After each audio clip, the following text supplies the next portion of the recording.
पहले हमने types of matrix, construction of matrix और matrix and what is matrix को डिस्कस कर लिया है ब्रीफली। अगर आपने वो वीडियो नहीं देखा है तो आई टेप पे जाके जरूर देखिए। नाउ अगर हम बात करें इक्वालिटी ऑफ मैट्रिक्स की, तो इक्वालिटी मैट्रिक्स या फिर इक्वल मैट्रिक्स भी हम इसे बोलते हैं। तो इसका कुछ कंडीशन है, दो कंडीशन होते हैं जिससे कि हम अगर पढ़ें इस डेफिनेशन को, तो two matrix A I J and B I J are said to be equal if they are same order. Order क्या होता है? सबसे पहले तो हमें ऑर्डर देखना है। अगर ऑर्डर इस मैट्रिक्स का ऑर्डर 1:1 है, इसका भी क्या होना चाहिए 1:1। अगर ये 2:2 है, इसका भी क्या होना चाहिए 2:2। अगर ये 2:3 है, इसको भी होना चाहिए 2:3। तो पहले तो ऑर्डर सेम होना चाहिए, डिफरेंट ऑर्डर का नहीं होना चाहिए। उसके बाद बोल रहा है each element of A is equal to the corresponding element. Corresponding element का मतलब क्या होता है? अगर ये ए 1:1 है तो ए 1:1 के ही इक्वल हो। अगर ए 1:1 इसके इक्वल हो जाएगा तब हम नहीं बोलेंगे कि ये इक्वल है। अगर ये एलिमेंट इसके इक्वल हो जाएगा तब हम नहीं बोल सकते कि ये इक्वल मैट्रिक्स है। ठीक है, अगर यहाँ पे A12 है, अगर मैं इसको 2:2 मैट्रिक्स लिखती हूँ, यहाँ पे A21 है, A22 A, यहाँ पे B कंसाइडर करते हैं, यहाँ पे B कोसाइन लेके लिखते हैं। अगर ये B11 है, B12 है, B21 है, ये ऑर्डर ऑफ मैट्रिक्स क्या होता है? Number of row into number of column. ठीक है, पहले हम नंबर ऑफ रो लिखते हैं, फिर नंबर ऑफ कॉलम लिखते हैं। रो जो इस तरीके से जो लाइन होती है उसे रो बोलते हैं, और इस तरीके से जो लाइन होती है उसे कॉलम बोलते हैं। ठीक है, तो यहाँ पे नंबर ऑफ रो 2 है, नंबर ऑफ कॉलम 1 है, ऐसे ही number of row 2, number of column 2। ठीक है, अगर ये एलिमेंट इसके इक्वल होगा देन हम बोलेंगे कि ये एक इक्वल मैट्रिक्स है। ये इसके इक्वल होगा, ये इसके इक्वल होगा, ये इसके इक्वल होगा। ठीक है, एक दूसरे का अगर 2:1 है तो 2:1 के इक्वल होगा, 2:2 है तो 2:2 के इक्वल होगा, 1:2 है तो 1:2 के इक्वल होगा। कई बार क्या होता है हम कंफ्यूज किस में होते हैं? ये इसके इक्वल कर दिया, ये इसके इक्वल कर दिया, ठीक है, B11 के, ये क्या कर देता है इसके इक्वल कर देता है। ठीक है, तो हम लोग कंफ्यूज हो जाते हैं कि ये इक्वल मैट्रिक्स है, एलिमेंट सेम डाल दिए बट उसका कॉरेस्पॉन्डिंगनेस छोड़ दिया। जैसे कि एग्जांपल लेते हैं, इक्वल मैट्रिक्स क्या होता है? अगर यहाँ पे 4 है, 6 है, 0 2, ठीक है, तो यहाँ पे भी क्या होना चाहिए 4 6 6 0 2। देन हम बोलेंगे कि ये एक इक्वल मैट्रिक्स है। ठीक है, अगर इसी जगह पे मैं अगर बोल दूं ये 4 ये यहाँ 4 2 0 6, ठीक है, अगर मैं इसे इस तरह से डाल दूंगी तो ये एक इक्वल मैट्रिक्स नहीं बचा। ठीक है, इसका कॉरेस्पॉन्डिंगनेस खत्म हो गया। ये जो कॉरेस्पॉन्डिंग था ना, एक दूसरे के ऊपर कॉरेस्पॉन्डिंग नहीं है, तो क्या बोल देंगे ये एक इक्वल मैट्रिक्स नहीं है। यहाँ पे अगर 6 है तो यहाँ पे 6 होना ही चाहिए, देन हम बोलेंगे कि ये इक्वल है, और यहाँ पे भी 2 होना ही चाहिए। ठीक है, देन हम बोलेंगे कि ये इक्वल मैट्रिक्स है। कुछ क्वेश्चंस, कुछ एग्जांपल लेके समझते हैं कि इस पे किस टाइप के क्वेश्चन पूछे जाते हैं। ठीक है, तो पॉज कीजिए वीडियो को और नोट कीजिए इसे।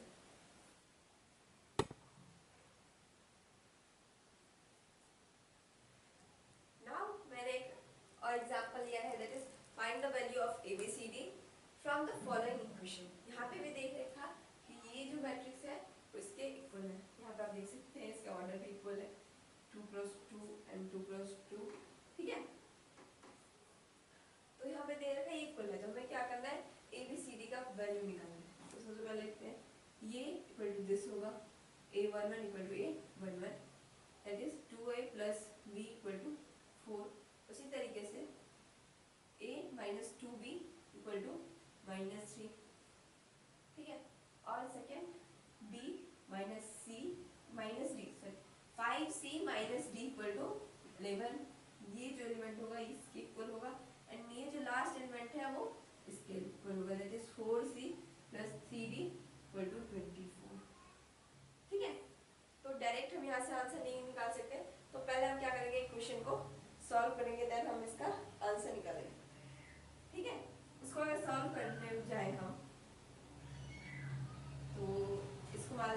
क्वेश्चन 1, इसको मैंने दिया क्वेश्चन 2।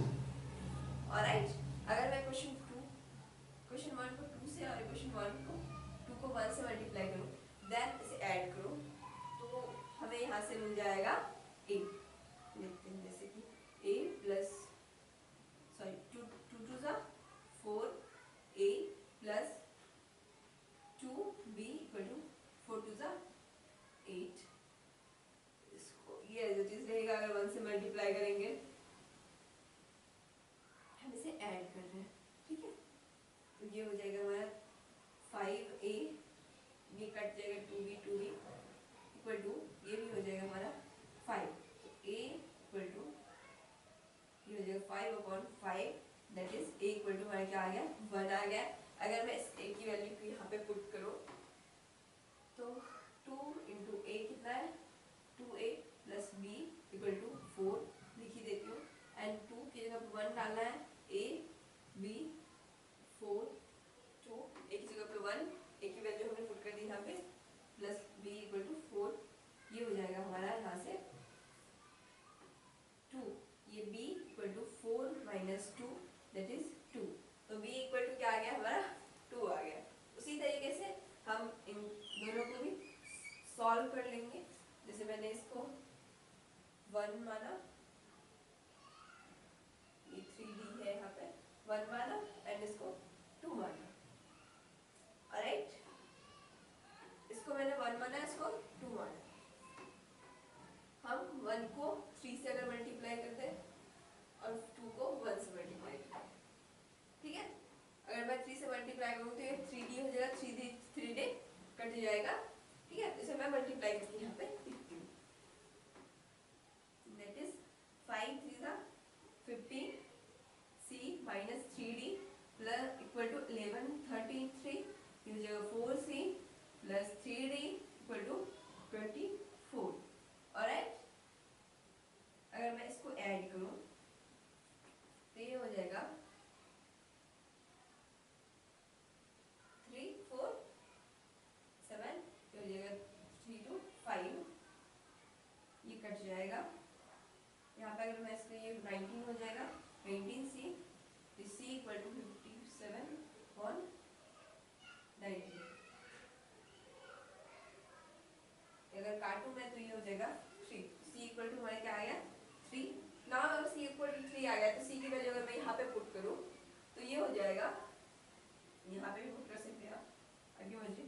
c इक्वल टू अगर मैं यहाँ पे पुट करूँ तो ये हो जाएगा 5 into 3 minus d equal to 11, ठीक है। ये हो जाएगा 15, अगर मैं 11 को इस साइड करूँ और d को इस साइड करूँ तो d प्लस में आ जाएगा और d इक्वल टू हो जाएगा हमारा 4। ऑलराइट, तो हमने सबके आंसर निकाल लिए हैं, तो मैं यहाँ पे लिख देती हूँ इसे। Hence a इक्वल टू कितना वैल्यू आया था 1, b equal to 2, c equal to यहाँ पे c इक्वल टू आया था 3, एंड d इक्वल टू आ गया हमारा 4, ठीक है। तो कभी कभार हमें क्या बोलता है, हमें क्वेश्चन दे दिया जाता है कि बोल देते हैं ये इक्वल है, एंड हमें उससे क्या होता है इक्वेशन फॉर्म होता है जिससे हमें पहले सॉल्व करना होता है, देन हम उसकी वैल्यूज निकालते हैं और कुछ इस तरीके से हमारा आंसर आता है, ठीक है। तो ये हो गया हमारा इक्वालिटी ऑफ मैट्रिक्स। इस पे हमने कुछ क्वेश्चंस देखे, इसमें बोर्ड में काफी ज्यादा क्वेश्चन पूछे जाते हैं, ठीक है।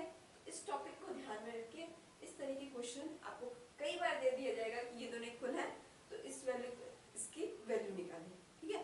कि ए की बी की सी की कोई वैल्यू नहीं, एंड हमें बोल दिया जाएगा कि इसकी वैल्यू निकालें, तो कुछ इस तरीके से हम इसकी वैल्यू निकाल सकते हैं, ठीक है। Thank you for this video.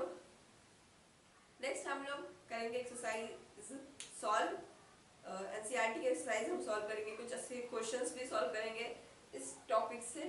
तब तक के लिए थैंक यू सो मच।